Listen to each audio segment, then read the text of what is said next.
En el mundo de los sicarios de Escobar, casi nadie moría del todo en silencio. Siempre quedaban rumores, versiones cruzadas, nombres repetidos en voz baja y una última escena que alguien decía haber visto. A veces era mentira, a veces era una media verdad deformada por el miedo, pero otras veces, detrás de la leyenda, había un hecho sencillo y brutal. Un hombre había sido el último en ver con vida a otro, y tuvo que cargar con eso el resto de su vida. Con Pinina pasó exactamente eso. Su nombre ya era temido mucho antes de su final. No hacía falta explicar demasiado quién era para que el ambiente cambiara. Bastaba mencionarlo en ciertos barrios, en ciertos corredores, en ciertas mesas donde aún se hablaba del cartel de Medellín, como si siguiera respirando entre las paredes. Pinina no era un hombre cualquiera dentro de esa historia, era uno de los nombres pesados. Uno de los hombres que no solo obedecían la violencia, sino que parecían haber aprendido a moverse dentro de ella como si fuera su idioma natural. Por eso su muerte no podía quedarse solo en la noticia de que había caído. Un hombre así no desaparece sin dejar preguntas. ¿Cómo fueron sus últimas horas? ¿Sabía que venían por él? ¿Estaba tranquilo? ¿Estaba huyendo? ¿Desconfiaba de alguien? Dijo algo que después cobró otro sentido. Entre todas esas preguntas, una terminó repitiéndose más que las demás. ¿Quién fue el último hombre que lo vio con vida? ¿Y qué le dijo Pinina antes de desaparecer definitivamente del tablero? La historia de ese hombre casi nunca aparece en primer plano, y eso, en parte, tiene lógica. En el universo del cartel, los testigos involuntarios sobrevivían mejor cuanto menos se hablaba de ellos. No todos eran sicarios famosos, no todos tenían prontuario legendario, algunos eran choferes, mensajeros, contactos discretos, piezas menores que por azar, por rutina o por confianza, terminaron presentes en el momento equivocado. Y a veces eran precisamente esos hombres, los menos visibles, quienes cargaban con los recuerdos más pesados. A ese hombre lo llamaremos Mauricio. No porque podamos jurar que ese era su nombre real, sino porque en relatos como este, el nombre exacto a veces se borra, mientras que la escena permanece. Mauricio no era Pinina, ni quería serlo. No tenía ese brillo oscuro que algunos hombres del cartel proyectaban cuando ya se sabían temidos. No era de los que mandaban matar, organizaban golpes o decidían destinos. Era más bien de los que circulaban cerca del poder sin ocupar del todo el centro. Útil, prudente, observador, entrenado para escuchar poco y hablar menos. Ese tipo de hombre que sobrevive en ambientes criminales no porque imponga, sino porque entiende exactamente cuánto espacio puede ocupar sin volverse molesto. Había hecho favores, llevado mensajes, acompañado trayectos y esperado en carros mientras otros hombres entraban a casas donde él jamás habría querido poner un pie. Conocía rostros, apodos, rutas, costumbres. También conocía el miedo, porque una cosa es estar dentro del entorno del cartel y otra muy distinta, sentirse protegido por él. Mauricio sabía que gente como él podía pasar años siendo útil, hasta que un día dejaba de serlo. Aún así siguió, como siguieron muchos, porque salir no era sencillo y quedarse, al menos por un tiempo, parecía todavía manejable. La última vez que vio a Pinina, el ambiente ya estaba enrarecido. Eso es importante. No fue una noche cualquiera dentro de una rutina normal. No fue una escena relajada entre hombres que todavía se sienten invencibles. Ya había presión alrededor. Ya había señales. Ya circulaba ese tipo de tensión que se instala cuando los movimientos se aceleran, las casas cambian demasiado seguido, y algunos rostros empiezan a mirar por encima del hombro más veces de lo habitual. Pinina, según quienes lo conocieron, no era un hombre fácil de leer. No porque fuera frío todo el tiempo, sino porque tenía la costumbre de guardarse ciertas cosas detrás de una seguridad agresiva. Podía parecer relajado y estar calculando. Podía reírse y ya estar pensando en el siguiente movimiento. Podía dar una orden con aparente normalidad, mientras en su cabeza ya había detectado un riesgo que otros todavía no veían. Hombres así se vuelven peligrosos justamente porque aprenden a convivir con la tensión sin mostrarla del todo. Pero incluso los hombres así cambian cuando el cerco se estrecha. Y parece que esa noche, o esas horas previas a su final, Pinina ya no se movía con la misma tranquilidad de antes. Mauricio lo notó desde el primer momento. No porque Pinina se lo dijera de frente, sino por detalles. La manera de entrar a un lugar y revisar primero, la forma de hablar más corto, la poca paciencia para conversaciones inútiles, el hecho de pedir cosas 2 veces, como si quisiera asegurarse de que nadie estaba fallando. Esos pequeños cambios son los que delatan a los hombres acostumbrados al peligro.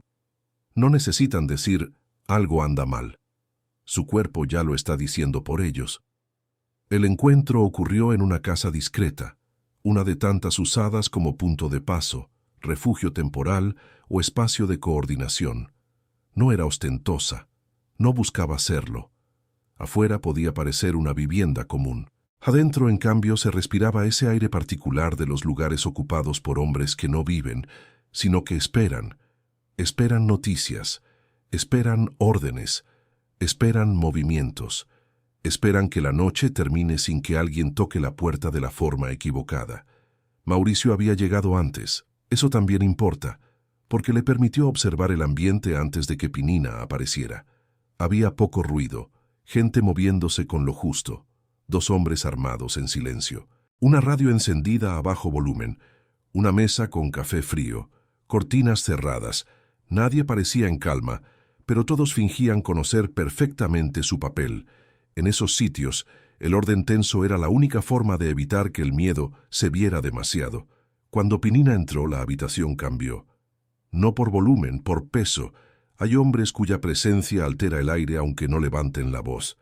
Pinina era uno de esos. Entró rápido, sin perder tiempo saludando de más, con esa mezcla de apuro contenido y vigilancia que hace que los demás se acomoden sin que nadie se los pida. Mauricio lo miró y entendió enseguida que algo no estaba bien. Pinina no parecía derrotado, ni siquiera parecía desesperado, pero sí parecía más cargado, más corto, más metido en sí mismo. Hablaron poco al principio, lo práctico, lo urgente, quién estaba dónde, qué movimiento se había confirmado, qué ruta seguía abierta, qué contacto ya no servía. Ese tipo de intercambio seco que en el cartel reemplazaba conversaciones enteras. Pero Mauricio, mientras escuchaba y respondía lo necesario, seguía fijándose en otra cosa. Pinina estaba distinto, no vencido, no blando, solo distinto. Como si por dentro estuviera procesando algo que todavía no soltaba. En algún momento, quizá ya más entrada la noche, quedaron unos minutos casi a solas o lo bastante apartados como para que la escena se volviera más íntima de lo habitual. No íntima en el sentido emocional limpio, eso casi no existía ahí. Íntima en el sentido peligroso. El momento en que un hombre acostumbrado a mandar y a desconfiar baja apenas una guardia que normalmente no baja frente a nadie. Fue entonces cuando Pinina le dijo algo. No una confesión larga, no una despedida melodramática, no una frase hecha para la historia. Algo más breve, más seco, más del tipo de frases que en el momento parecen una rareza y después se convierten en eco. Mauricio no lo entendió del todo al principio, o no quiso entenderlo, porque a veces las últimas palabras de un hombre peligroso no suenan grandiosas, suenan raras, inquietantes, fuera de lugar, y solo cobran sentido cuando ese hombre ya está muerto. Si esta historia ya te está atrapando, acompaña el canal, porque lo que Pinina le dijo a Mauricio aquella noche no parecía una despedida, hasta que horas después se convirtió exactamente en eso. Antes de decirlo, Pinina lo miró de una forma que Mauricio nunca olvidaría. No como se mira a un subalterno, no como se mira a un simple chofer o enlace. Lo miró como se mira a alguien que, sin saberlo, va a quedarse con una carga que no pidió. Y entonces habló. Pocas palabras, las suficientes. Palabras que en ese momento sonaron extrañas, pero que después de su muerte se convertirían en la prueba más perturbadora de que, quizá, Pinina ya sabía que no iba a salir vivo de aquella noche. Mauricio tardó varios segundos en responder, no porque no hubiera oído bien, sino porque la frase de Pinina no encajaba del todo en el hombre que tenía delante. No sonaba como una orden, no sonaba como un reproche, tampoco como uno de esos comentarios secos de rutina que los hombres del cartel usaban para cubrir la tensión con aparente normalidad. Sonaba distinto, más cargado, como si por un instante Pinina hubiera dejado escapar algo que normalmente jamás habría puesto en palabras. La frase exacta cambia según quien la recuerde después. En historias así, las palabras viajan mal con los años. Se deforman, se mezclan, se acomodan al mito.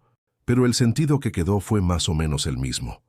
Pinina le dio a entender que, si algo salía mal, Mauricio no debía buscarlo, no debía hablar de más, y sobre todo, debía recordar que hay noches en las que el mejor instinto es desaparecer. Dicho así, podría parecer simplemente prudencia. Y quizá en ese momento Mauricio quiso creer exactamente eso, porque aceptar otra cosa habría sido demasiado inquietante. Que Pinina, uno de los hombres más duros del entorno de Escobar, estuviera insinuando que él mismo ya no se sentía seguro. Mauricio lo miró con atención, no esperando una segunda frase, sino intentando leer lo que había detrás de la primera. Pero Pinina era de esos hombres que abrían una grieta mínima y luego la cerraban de inmediato. En cuanto soltó esas palabras, volvió a la misma dureza seca de antes, reajustó el tono, preguntó por un vehículo, confirmó un trayecto. Revisó algo sobre la mesa, como si nada raro hubiera ocurrido, y tal vez ese fue uno de los detalles más perturbadores del recuerdo. No hubo escena dramática, no hubo confesión, no hubo gran cierre, solo un comentario extraño, incrustado en medio de una noche tensa, dicho por un hombre que parecía estar apurándose hacia algo que todavía no tenía nombre, pero que ya olía a final. Mauricio, como muchos hombres acostumbrados a sobrevivir cerca del peligro, eligió no insistir. Esa era también una forma de inteligencia. En el mundo de Pinina no se pedían aclaraciones cuando alguien soltaba una frase incómoda, menos aún si esa frase podía arrastrar algo que uno prefería no saber. Lo prudente era asentir, hacer lo necesario y seguir moviéndose. Y eso hizo. Siguieron hablando de lo práctico, de horarios, de un contacto que ya no servía, de un punto de paso, de quién iba a salir primero y quién no. Pero la frase seguía ahí, latiendo detrás de todo, como un hilo suelto en un tejido demasiado tenso. Con el paso de los minutos, Mauricio empezó a notar otras cosas. Pinina fumaba más rápido de lo habitual. Caminaba poco, pero cada vez que se detenía, parecía escuchar algo que el resto no escuchaba. Miraba hacia la puerta o hacia la ventana con una frecuencia que ya no se podía llamar casual. No era solo vigilancia normal. Era otra cosa. No exactamente miedo abierto, pero sí una alerta más profunda. El tipo de alerta que aparece cuando un hombre no solo sospecha que el peligro existe, sino que empieza a sentir que ya se está cerrando. Esa es una diferencia importante. Un sicario veterano vive siempre con cierto nivel de desconfianza, pero llega un punto en que la desconfianza cambia de textura, deja de ser una costumbre operativa y se vuelve presentimiento. Y parece que esa noche, Pinina ya estaba parado exactamente ahí. Hay quienes sostienen que ya se movía con información incompleta sobre una posible caída. Otros creen que simplemente había entendido, por los cambios de comportamiento a su alrededor, que el margen se le estaba achicando. En un mundo como aquel, no hacía falta una confesión de traición para sentir que el aire había cambiado. Bastaba con ciertas llamadas que no llegaban, ciertos hombres que tardaban demasiado, ciertos rostros que ya no inspiraban la misma confianza. Pinina no necesitaba un informe escrito para darse cuenta de esas cosas. Llevaba demasiado tiempo vivo en un entorno donde sospechar tarde equivalía a morir. Mauricio no lo sabía todo, claro, quizá ni siquiera la mitad, pero veía lo suficiente como para entender que aquella no era una noche normal. Y cuanto más avanzaban las horas, más claro le resultaba que Pinina estaba haciendo algo que nunca antes le había visto hacer con tanta intensidad: medir cada salida como si de verdad esperara necesitarla. Eso dejaba una sensación incómoda en la casa. Los otros hombres también debieron notarlo, aunque nadie lo dijera. En esos sitios, cuando el más fuerte de la habitación empieza a moverse como si presintiera algo, el resto cambia sin querer. Hablan menos, respiran distinto, observan más. Es como si el miedo se transmitiera por imitación antes que por palabras. En algún momento de la noche, Pinina volvió a cruzarse con Mauricio cerca de la salida o del corredor. No estaban solos del todo, pero sí lo bastante apartados para que el momento adquiriera otra densidad. Mauricio quizá esperaba una instrucción más concreta, una orden breve, algún ajuste operativo. Pero lo que recibió fue algo todavía más extraño. Pinina le preguntó si tenía claro por dónde saliría si algo se dañaba. No si nos movemos, no si toca cambiar el carro, no si hay que esperar. Le preguntó por su propia salida, por su propia forma de desaparecer. La pregunta por sí sola ya sonaba rara. Mauricio respondió lo obvio, que podía bajar por cierta ruta, que conocía un desvío, que tenía claro cómo no quedarse atrapado. Pero mientras hablaba, entendió que no le estaban pidiendo logística, le estaban recordando una prioridad: salve su pellejo. Eso era, en el fondo, lo que Pinina le estaba diciendo. Y oír algo así de alguien como él resultaba profundamente inquietante, porque los hombres como Pinina no suelen preparar a otros para huir, suelen ordenarles que se queden, que aguanten, que cubran, que maten si hace falta, no que desaparezcan. Por eso, años después, Mauricio seguiría volviendo a ese momento una y otra vez, a la forma en que Pinina dijo esas cosas, al tono, a la mirada, a la sensación casi física de que había algo más debajo de esas palabras, aunque en ese instante todavía no pudiera nombrarlo. La escena también importa por otra razón. No había sentimentalismo en Pinina. Eso hace que el recuerdo sea más creíble. Si la historia hablara de un gran monólogo final, de una despedida llorosa o de una confesión íntima larguísima, sonaría a invención. Pero precisamente porque lo que quedó fueron frases cortas, torcidas, prácticas y raras, la escena gana peso. Así hablan los hombres endurecidos cuando se están acercando al borde sin querer admitirlo del todo. No dicen, me van a matar. Dicen algo más pequeño, más funcional, más fácil de negar después. Y sin embargo, el mensaje queda. Mauricio empezó a sentirse cada vez más incómodo. No porque Pinina lo estuviera amenazando, todo lo contrario, porque aquella especie de cuidado raro, ese dejarle claro por dónde irse, qué no hacer, qué evitar si todo se torcía, sonaba demasiado parecido a una anticipación del desastre. Y cuando un hombre como Pinina anticipa el desastre, uno entiende de golpe que quizá el desastre ya está en camino. Lo más probable es que Mauricio no supiera qué hacer con esa intuición. Irse demasiado pronto podía interpretarse como cobardía o deslealtad. Quedarse demasiado podía convertirlo en testigo de algo peor. En el entorno del cartel, incluso los momentos de aparente calma obligaban a elegir mal. Eso era parte del veneno. La noche siguió avanzando. Afueras en silencio. Luces bajas. Hombres entrando y saliendo de habitaciones sin explicaciones completas. Radios que soltaban noticias cortadas. Y en medio de todo eso, Pinina cada vez más metido en sí mismo, como si ya estuviera jugando una partida distinta a la del resto. Mauricio, mientras tanto, empezó a sentir que ya no estaba simplemente acompañando una noche tensa. Estaba siendo arrastrado hacia una escena que después no sabría cómo olvidar. Y justo aquí, si esta historia ya te tiene imaginando esa casa cerrada y a Pinina diciendo cosas que nadie esperaba escucharle, deja tu like y sigue el canal, porque lo que Mauricio vio en los últimos minutos antes de separarse de él fue lo que terminó de convencerlo de que aquellas no habían sido palabras al azar. Antes de irse, Pinina le lanzó una última mirada. No larga, no teatral, pero distinta, como si quisiera asegurarse de que lo habían entendido sin necesidad de repetir nada, y luego se movió. Se fue hacia la parte de la casa, del patio o del trayecto donde todavía quedaban cosas por resolver. Mauricio lo vio alejarse, sabiendo que algo en aquella despedida estaba mal encajado. No podía decir todavía que era una despedida final. No con certeza, pero ya no parecía un cruce cualquiera entre hombres del cartel. Parecía el final de una escena que solo mostraría su verdadero sentido cuando fuera demasiado tarde. Horas después, cuando llegó la noticia de la muerte de Pinina, Mauricio no recordó primero el ruido, ni los nombres, ni los detalles operativos.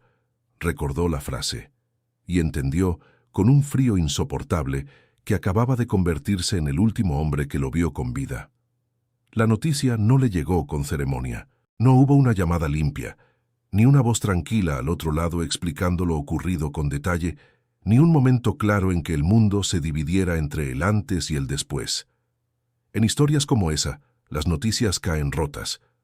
Primero llega un rumor, luego un nombre dicho con tensión, después una frase incompleta, y finalmente, cuando uno ya entiende demasiado, aparece la confirmación. Eso fue lo que le pasó a Mauricio. Al principio, oyó solo que algo había pasado. Nada más. Un movimiento raro, un cruce violento, una caída, un nombre pronunciado con el tono equivocado. En el entorno del cartel el tono lo decía todo. Había maneras de mencionar a un hombre vivo, a uno escondido, a uno buscado, y a uno que ya no iba a volver. Mauricio reconoció ese tono antes incluso de tener la información completa. Sintió el golpe en el cuerpo antes que en la cabeza. No porque Pinina le importara en un sentido sentimental limpio. En ese mundo, los afectos casi nunca eran así. Lo que sintió fue otra cosa. Una mezcla de vacío, miedo y una certeza helada de que la escena de horas antes acababa de convertirse en recuerdo irreversible. Esperó detalles que tardaron en llegar, y mientras esperaba, la memoria empezó a reorganizarlo todo. La frase de Pinina, la manera en que miró la puerta, la forma en que fumaba, la insistencia con las rutas de salida, la pregunta sobre cómo desaparecer si algo se dañaba. De pronto, todo encajó distinto. Ya no eran rarezas de una noche pesada, eran señales, no necesariamente señales de que conociera cada detalle de su final, pero sí de que percibía con claridad brutal que estaba entrando en una zona de la que quizá ya no saldría igual. Cuando por fin supo que Pinina estaba muerto, Mauricio no reaccionó como reaccionan los hombres de las películas. No gritó, no golpeó una mesa, no soltó una frase memorable, quedó quieto. Eso fue todo, quieto, como si el cuerpo necesitara unos segundos para aceptar que había sido testigo involuntario de la última versión viva de un hombre que parecía hecho precisamente para no caer. Y ahí apareció otra sensación todavía peor, culpa. No culpa moral en el sentido puro. Mauricio no había matado a Pinina, no había decidido nada, no lo había entregado. Pero el simple hecho de haber estado allí, de haber escuchado esas palabras, de haber seguido vivo mientras el otro ya no, le dejó una incomodidad difícil de arrancar. En esos entornos, sobrevivir a veces también pesa. Sobre todo, si sobreviviste a una escena que después se vuelve histórica para todos menos para ti. Porque para los demás, con el tiempo, aquello sería un dato fascinante. Él fue el último que lo vio. Para Mauricio no. Para él sería una carga, y una carga peligrosa además, porque saber demasiado sobre las últimas horas de un hombre como Pinina no era algo que se pudiera contar libremente, ni entonces ni después. El entorno de Escobar no trataba bien a los hombres que acumulaban recuerdos sensibles. A veces ni siquiera importaba si habías hecho algo malo. Bastaba con haber estado demasiado cerca de un momento que otros preferían mantener borroso. Eso significa que, después de la muerte de Pinina, Mauricio quedó atrapado en una posición incómoda. Por un lado tenía información, no una gran revelación estratégica tal vez, pero sí algo valioso, la textura humana de las últimas horas, la sensación de que Pinina ya intuía el riesgo, las palabras extrañas, la manera de moverse, ese tipo de detalles que no cambian una cronología, pero sí cambian la interpretación de una muerte. Por otro lado, no podía hablar, no con libertad, no con cualquiera, no sin ponerse en riesgo. Y quizá esa fue la parte más cruel del episodio. La última conversación con Pinina no solo lo marcó emocionalmente, también lo convirtió en un hombre que debía administrar el silencio con más cuidado que nunca. Las horas y los días posteriores debieron estar llenos de versiones. Siempre pasa así. Cuando cae un nombre grande, alrededor aparecen explicaciones, traiciones posibles, errores tácticos, teorías sobre quién sabía qué y desde cuándo. Cada bando intenta ordenar el relato a su conveniencia. Algunos exageran, otros cortan información, otros inventan. En medio de ese ruido, los recuerdos verdaderos suelen deformarse. Pero hay una diferencia entre escuchar historias sobre una caída y haber visto al hombre unas horas antes. Mauricio tenía esa diferencia encima, y eso volvía todo más confuso, porque mientras otros discutían hechos, él seguía atrapado en una impresión más íntima y más perturbadora, la de haber sentido que algo estaba mal antes de que la noticia llegara, no con claridad total, no con una predicción exacta, pero sí con esa intuición rara que dejan ciertas conversaciones cuando, después, una de las personas ya está muerta. La mente hace algo terrible con esos recuerdos. Los repite, los vuelve a montar una y otra vez buscando un detalle que explique más de lo que explicó en su momento. Si hubiera entendido mejor, si le hubiera preguntado, si me hubiera ido antes, si esa frase significaba esto y no aquello. Son pensamientos inútiles pero inevitables. Mauricio debió convivir con ellos durante mucho tiempo. Y además estaba el otro problema, la reputación de Pinina. Un hombre así no muere y ya. Su caída reorganiza miedos, alianzas y lealtades. Algunos hombres se endurecen más, otros se esconden, otros empiezan a medir sus propias posibilidades de supervivencia con otra seriedad. Si Pinina había caído, entonces nadie estaba realmente cubierto, y si además en sus últimas horas ya parecía intuirlo, la conclusión era todavía más inquietante. El peligro podía estar mucho más cerca de lo que todos querían admitir. Eso afecta incluso a quienes no estaban en el centro del poder. Mauricio, por ejemplo, debió salir de esa historia siendo menos ingenuo de lo que entró. No porque antes creyera vivir seguro, sino porque ahora había visto de cerca algo decisivo. Un hombre temido, respetado y endurecido por años de violencia, también podía mirar una puerta con el cuerpo cambiado, también podía hablar raro, también podía dejar instrucciones de huida. Eso destruía una ilusión importante dentro del cartel, la de que los más duros estaban por encima del miedo. No lo estaban, quizás solo lo escondían mejor. Hay algo especialmente potente en esta historia por eso mismo, porque humaniza a Pinina, pero no de forma amable ni redentora. Lo humaniza de una manera más incómoda, mostrando que incluso un hombre como él podía llegar a su última noche con el instinto alterado, con frases torcidas y con una sospecha que no alcanzaba a nombrar del todo. No deja de ser peligroso por eso, no deja de ser quien era, pero deja ver una fisura, y a veces una fisura explica más que 100 relatos grandiosos. Mauricio entendió esa fisura demasiado tarde, solo después de la noticia, solo cuando ya no había nada que hacer, y exactamente por eso el recuerdo se le quedó clavado con tanta fuerza, porque no era simplemente yo lo vi antes de morir, era algo más específico y más pesado. Yo lo vi sabiendo algo que en ese momento no comprendí del todo.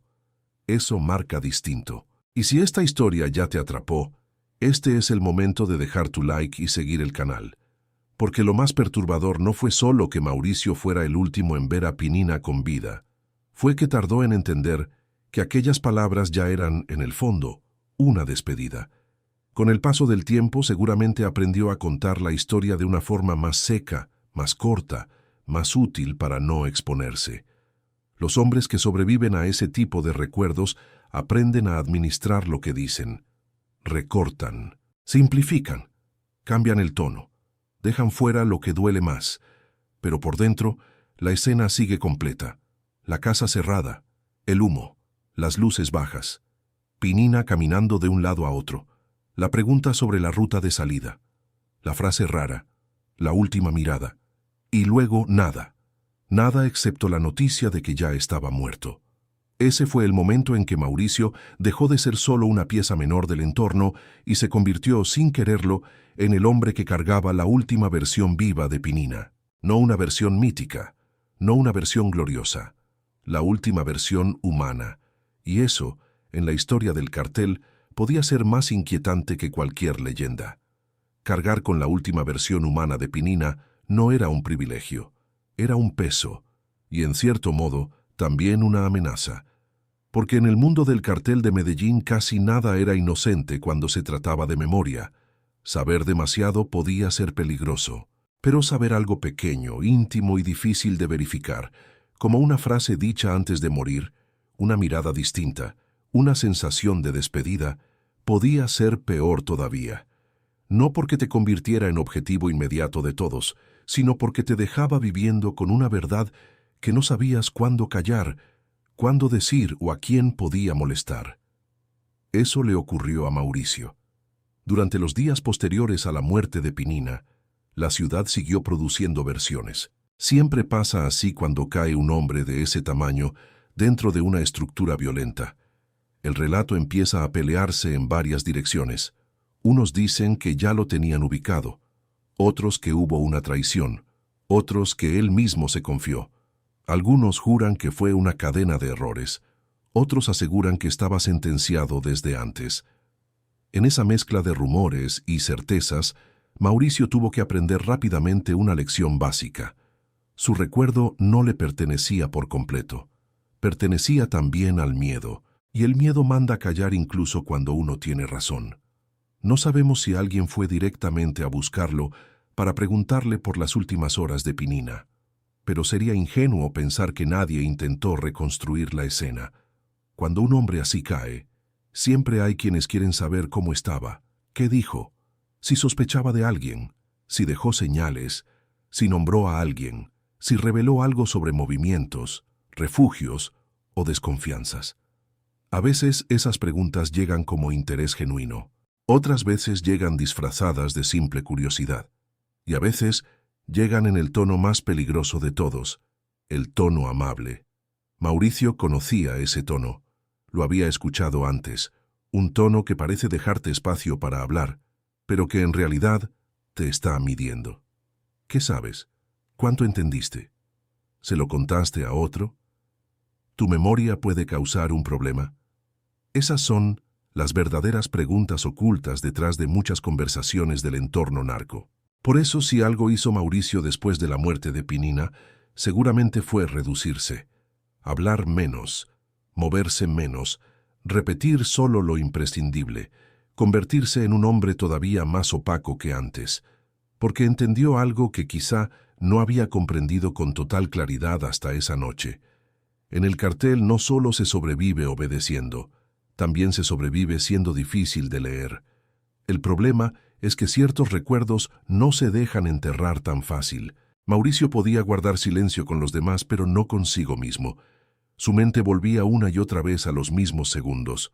No a toda la noche, no a las partes prácticas, siempre al mismo núcleo, la frase, la mirada y la sensación de que algo ya se estaba cerrando sobre Pinina, aunque todavía nadie lo hubiera dicho de forma abierta. Es importante entender esto. Los recuerdos traumáticos no siempre se presentan como escenas grandiosas. A veces se fijan justo por lo mínimo. Una forma de mirar, un tono levemente distinto, un silencio antes de hablar. Mauricio no recordaba a Pinina dando un gran discurso sobre su destino. Lo recordaba siendo Pinina, pero con una grieta. Y precisamente esa grieta era lo que no lograba sacarse de encima, porque volvía la misma pregunta una y otra vez. ¿Ya lo sabía? No necesariamente sabía en el sentido exacto, racional, milimétrico. No que conociera el minuto, el lugar y la forma de su final, sino que quizá, como les pasa a algunos hombres demasiado entrenados en detectar amenazas, había comenzado a sentir que algo no encajaba, que la red alrededor estaba demasiado tensa, que ciertos movimientos ya no obedecían al patrón habitual, que el margen de error se había achicado demasiado. Y si eso era cierto, entonces las últimas palabras que le dijo a Mauricio dejaban de ser simple prudencia. se convertían en otra cosa, una admisión velada de que el final ya estaba rondándolo. Eso cambia todo, porque no estamos hablando entonces de un hombre sorprendido por completo por la muerte, sino de uno que quizá ya la olía en el ambiente. Y esa diferencia, dentro del universo del cartel, resulta profundamente perturbadora. Significa que la intuición de peligro no siempre salva, que a veces uno siente la caída venir, y aún así no puede evitarla. Mauricio probablemente no compartió esa interpretación con casi nadie, y si la compartió, debió hacerlo con muchísimo cuidado, porque decir que Pinina parecía saber algo podía abrir demasiadas preguntas. ¿Saber qué? ¿De quién? ¿Por qué no hizo más? ¿A quién se lo insinuó? ¿Por qué a Mauricio? Cada nueva pregunta acercaba el recuerdo a zonas más sensibles, y en el cartel, las zonas sensibles siempre terminaban oliendo a problema. Hay otra cosa importante en esta historia, el hecho de que Pinina le hablara así precisamente a Mauricio, alguien que no estaba en la cima visible de la estructura. Eso puede interpretarse de varias maneras. Tal vez porque Mauricio estaba ahí y punto. Tal vez porque era una pieza discreta, útil para recordar una instrucción concreta de supervivencia sin dramatizarla. O quizá porque a veces los hombres más peligrosos se permiten decir algo íntimo solo delante de quienes consideran suficientemente secundarios como para no sentir que están perdiendo autoridad. Eso también dice mucho. Las últimas palabras importantes de un hombre no siempre van dirigidas a su mejor amigo, ni a su jefe, ni a su familia. A veces van a parar al oído de la persona que estaba disponible en ese momento exacto, la persona adecuada no por cercanía emocional, sino por circunstancia. Eso fue Mauricio. La circunstancia humana de una despedida que no parecía despedida. Y por eso mismo quedó condenado a cargar con ella sin prestigio alguno. Porque nadie se vuelve héroe por escuchar las últimas palabras de un sicario. Uno se vuelve, como mucho, un hombre más silencioso. Con el tiempo, la historia de Pinina siguió creciendo por muchos otros lados. Se habló de sus acciones, de su crueldad, de su nombre dentro del cartel, de sus rivales, de su muerte, de su lugar en el mito de Medellín. Pero esa escena pequeña, casi doméstica dentro del horror, una casa cerrada, una noche tensa, una frase breve dicha a un hombre menor, es la que le da a su final una densidad diferente. No porque lo vuelva noble, no porque lo redima, sino porque lo vuelve más real. Y lo real a veces incomoda más que la leyenda. Pinina seguía siendo Pinina, seguía siendo un hombre del núcleo duro de la violencia, seguía cargando todo lo que su nombre arrastraba. Pero también había sido, durante unos minutos, un hombre que miraba salidas, que hablaba raro y que dejaba una instrucción de huida como si supiera que ya no podía prometerle seguridad a nadie. Eso Mauricio no lo olvidó nunca. Y si esta historia ya te está atrapando por ese lado más íntimo y oscuro del final de Pinina, deja tu like y sigue el canal, porque lo que más persiguió a Mauricio no fue la noticia de la muerte. Fue entender, demasiado tarde, que había estado presente en una despedida disfrazada de advertencia. Esa comprensión llegó despacio, no toda de golpe. A veces uno tarda días, meses o incluso años en aceptar lo que realmente ocurrió en una escena. Al principio, Mauricio probablemente se dijo que estaba exagerando, que era fácil reinterpretar cualquier frase una vez que alguien moría, que quizá estaba cargando de sentido algo que en ese momento solo fue una forma práctica de hablar. Pero la memoria tiene una dureza rara cuando una escena está hecha de verdad. Vuelve, insiste, no se deja corregir del todo. Y la de Mauricio siguió regresando siempre al mismo punto, la forma en que Pinina lo miró antes de hablar. Ahí estaba quizá la parte imposible de falsificar. Las palabras pueden deformarse con el tiempo, los tonos menos, las miradas casi nada. Por eso, años después, aunque tal vez negara detalles, aunque resumiera, aunque cortara partes, aunque cambiara nombres, una convicción debió seguir intacta dentro de él. Que aquella noche Pinina no estaba simplemente inquieto. Estaba despidiéndose a su manera. Y Mauricio fue el único que alcanzó a verlo antes de que el resto del mundo solo viera el cadáver, el rumor y la leyenda. Ver una despedida antes de entender que lo era deja una marca distinta a cualquier otra. No es como escuchar una noticia de muerte sin contexto. No es como llegar tarde a una escena y reconstruirla desde afuera. Es peor, porque obliga a la memoria a vivir en dos tiempos al mismo tiempo. El momento en que todo parecía todavía abierto, y el instante posterior en que uno comprende que ya estaba viendo el final sin saberlo. Eso fue lo que le quedó a Mauricio. No una gran verdad histórica, no una revelación capaz de cambiar por sí sola la historia del cartel. Lo que le quedó fue algo más pequeño, y justamente por eso, más difícil de soltar, la certeza íntima de que Pinina había dicho adiós sin usar la palabra adiós. Con el paso del tiempo, esa clase de certeza se vuelve una forma de compañía oscura. Uno sigue adelante, sí, trabaja, se mueve, envejece, intenta no hablar más de la cuenta. Pero ciertas escenas quedan fijas por debajo de todo. Se activan con una frase parecida, con una noche de lluvia, con el humo de un cigarrillo en una habitación cerrada, con la forma en que alguien mira una puerta antes de salir. Y entonces regresan enteras. La casa, las luces bajas, la radio sonando apenas, Pinina fumando rápido, la pregunta sobre la ruta de salida, la frase rara, la última mirada, y luego la noticia. Mauricio seguramente aprendió a convivir con esa secuencia como se convive con una herida vieja. No la muestra, pero tampoco la olvida. Tal vez con los años dejó de repetirla en voz alta.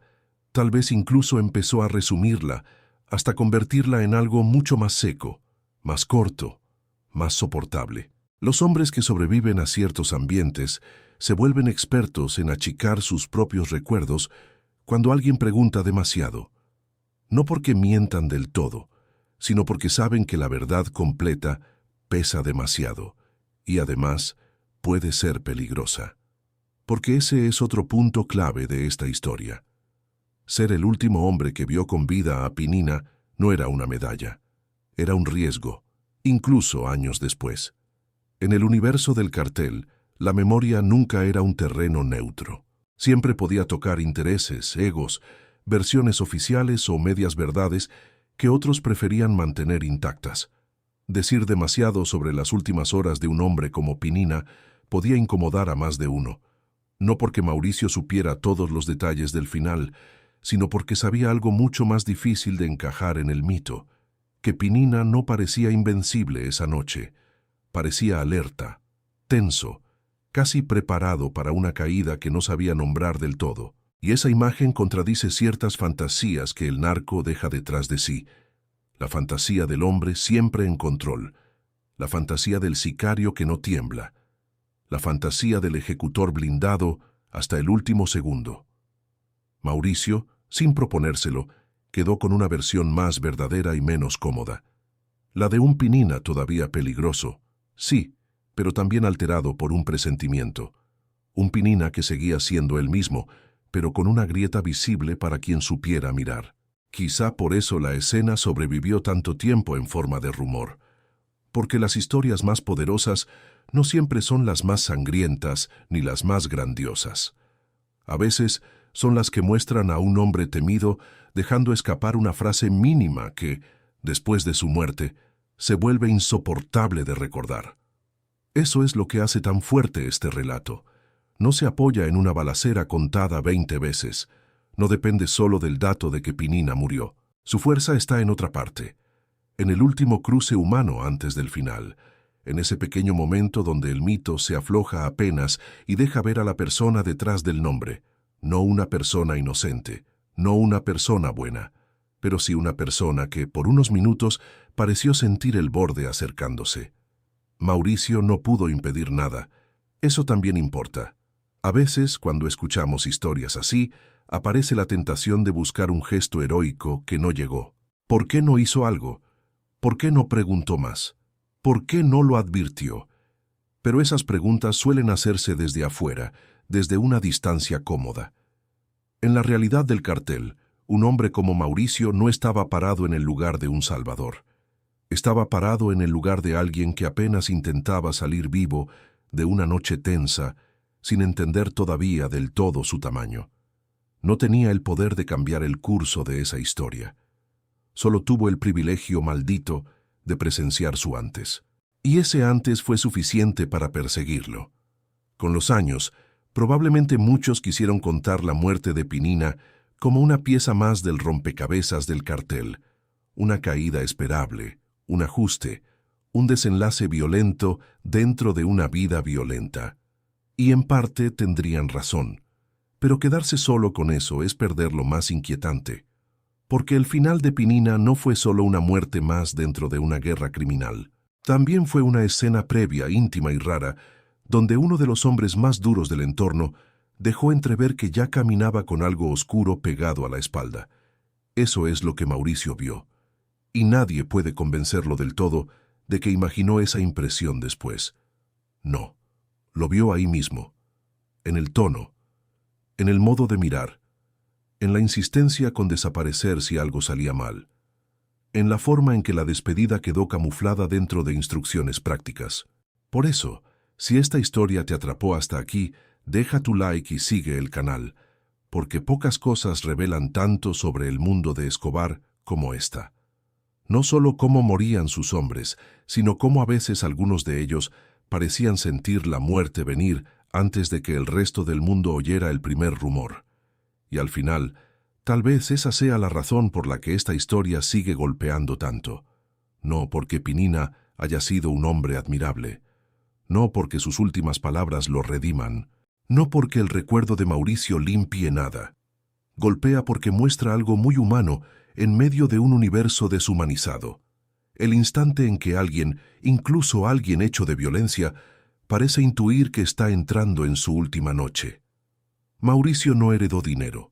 No heredó poder, no heredó un secreto capaz de abrir puertas, heredó una frase, una mirada, un peso en la memoria, y eso, a veces, puede ser peor que cualquier otra cosa, porque lo obliga a vivir sabiendo que fue el último en ver a Pinina con vida, y que las palabras que escuchó no fueron importantes por ser misteriosas, sino por ser finales.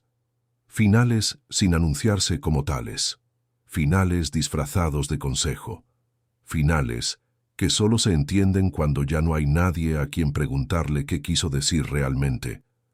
Esa es la parte más dura de todo, que Pinina murió llevándose consigo el sentido exacto de lo que dijo, y Mauricio quedó del otro lado, condenado a interpretar para siempre una despedida que tal vez solo se reveló por completo cuando ya era demasiado tarde. Por eso, cuando años después alguien volviera a preguntarle qué fue lo último que Pinina le dijo, la respuesta nunca sería solo una frase, sería también un silencio largo, lleno de esa casa, de esa noche y de esa noticia que llegó después como un golpe seco, porque a veces lo más perturbador no es la muerte en sí, es descubrir que ya había entrado en la habitación mucho antes de que nadie la nombrara.